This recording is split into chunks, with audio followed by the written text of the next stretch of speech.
again guys, this is Mr. Lang, and this is an instructional video on how to create your annotated bibliography for personalized learning. The first thing you're going to want to do is create a document in your shared Google Drive folder. So I'm already in my folder, so if I click New and Docs, it'll create a new document and it's within this folder. So once you've got that document open, you're going to go ahead and title it. I titled mine with my last name, first name, and the word bibliography. And then if you check back in your folder, you'll see that there is a document in the folder already that is labeled with that title. So it'll add to your shared folder automatically. So that's all you need to do to get your document set up. Once you're ready to cite a source that you found information on online, you're going to go ahead and go to bibme.org, and I'll link that on the class website. You're going to first select MLA, which is the format we're going to use for our bibliography. Once you've clicked that, it'll load another page, and this is where you'll start entering information for your source. So I'm going to use this website. This is the American Dental Association's Mouth Healthy page, which is where I got some of the information for my video that I made about dental hygiene. So what we're going to do here is click Website, and then we're going to go ahead and click right in here, paste the link, and then click Search Website. Now, BibMe is going to try to find information automatically on this website, but it might not find absolutely everything, so we're going to have to go through and make sure that it has everything we need. So it's found this website. We're going to go ahead and select it. That is the correct website. If it comes up with something that's not correct, just make sure you pick the right one. And so it says we found the URL, the website title, the access date, and all of that. We couldn't find the publisher or sponsor or the date published. So we're going to go ahead and click Final Step and add any of that information we might be able to find. So if I go back to my website, I might look down here. The copyright of this is 2017, but we don't really have a date for publication on this particular page, so we're just going to skip that.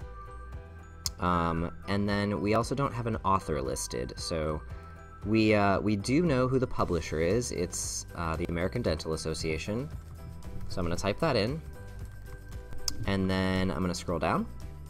Before I click Create Citation, I'm going to actually add an annotation. This is where you are going to add your notes on how you've used this resource. So for me, I would say this website contained information on... Once I've got my description in my notes here in the annotation box, I can go ahead and click Create Citation. So it'll take a second to load, and then it should automatically format and place your citation in this box here. So what you're going to want to do here is click Copy and Paste. And once you've clicked that, it'll say press Command C or press Control C, depending on the computer you've got. It'll copy that to your clipboard. You'll come back to your document, and you'll go ahead and click, in this case, Command V because I'm on a Mac, but it might also be Control V if you're on a PC. So as you can see here, it's got the title of the website, it's got the all of the information that I'm supposed to have, and then it continues with my notes that are here at the end.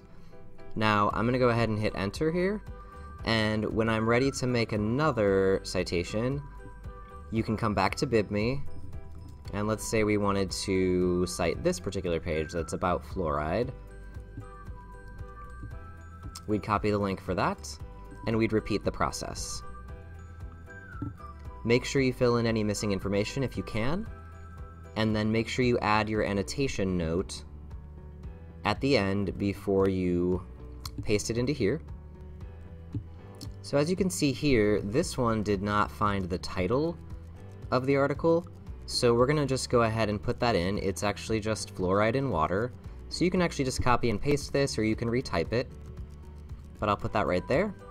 As far as I can tell, there are no authors listed. I'll scroll through a little bit just to check, but I don't see an author, so we're going to skip that. We know, again, the publisher is the American Dental Association. Mine is going to autocomplete because I've already typed that. And then we don't have a publication date, we just have the copyright on the whole website. So here we would add another note. Alright, so I've added my note, and then I'm going to click Create Citation. It's going to do the same thing. It'll bring up the citation in a big box, and then you'll want to go ahead and copy and paste. Again, making sure that you hit Command-C or Control-C. And then we'll come back here. We'll add an extra space just so there's a space between the two of them. And then you've got your next source cited. One thing that you're going to want to make sure you notice is if you need to come back in and add any information to each of your sources. So let's say I found some more information on this first website that I wanted to use. You can just click right after your last comment here and add additional comments. I also found recommendations for types of toothbrush on this page. And you can just add to that as much as you need to.